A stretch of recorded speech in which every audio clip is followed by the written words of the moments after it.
الرحمن الرحيم الحمد لله رب العالمين والعاقبة للمتقين والصلاة والسلام على من كان نبيا وآدم بين الماء والطين أما بعد فعن عبد الله بن حارث بن جزء رضي الله تعالى عنه قال ما رأيت أحدا أكثر تبسما من رسول الله صلى الله عليه وسلم أو كما قال respected the elders, a beautiful hadith sharif in which the companion Abdullah ibn Harith bin Jaz radiyallahu ta'ala, he mentioned one beautiful quality of our Messenger alayhi salatu wassalam, which is that he reports that I never saw anyone in my entire life who smiled more than Sayyiduna Rasulullah sallallahu alayhi wasallam.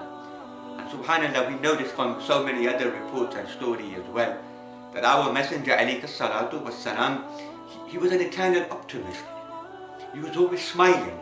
He was always bringing smile to the faces of others. He had a wonderful, beautiful, radiant smile, and his teeth, they were beautiful and white, and they were like pearls. And it gave out noor almost to all of those people who were around him. And a smile, if you think about it, is really a reflection of your inside. That we often say that your smile and your face is a reflection of what you are like on the inside and the condition of your heart. If our Messenger alayhi salatu wasalam was constantly smiling all of the time, then this really indicates that on the inside he was 100% content, happy with the rida of Allah subhanahu wa ta'ala. So our Messenger, peace be upon him, if we want to follow his example, we need to be upbeat, we need to smile more, we need to pass on this great sadaqah that Allah subhanahu wa ta'ala has given. What you will find is our Messenger, peace be upon him, was not a dry person. He made people feel welcome. He made people laugh.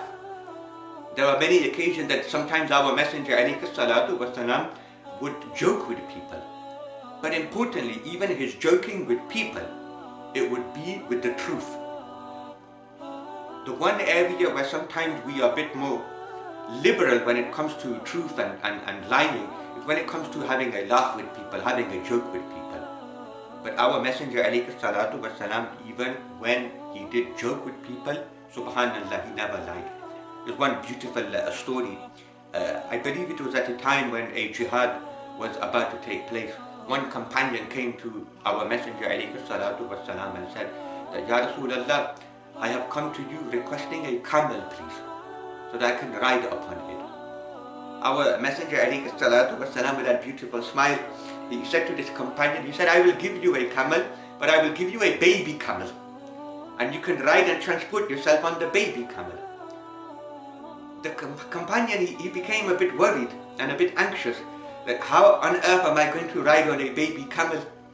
That I am quite a tall man and it's going to look ridiculous that there I am riding on a very small baby camel.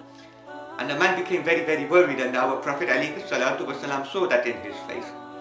To which our Messenger alayhi salatu wasalam replied, do not worry, the camel I am about to give to you is large enough to carry you.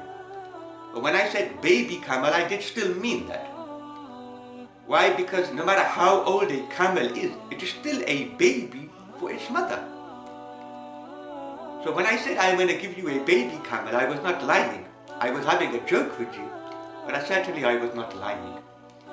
So this shows that our Messenger alayhi salatu wasalam, he had a very optimistic, upbeat attitude with the people around him. He made them feel good. He never allowed them to feel pessimistic about what's happening around them.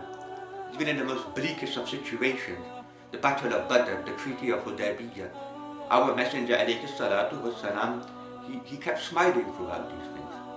And this perhaps is a reflection of how much tawakkul and dependence he had on Allah subhanahu wa ta'ala.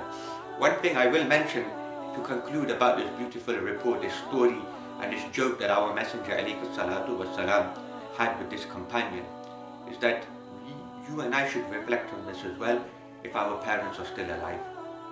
No matter how old we are still children to our parents.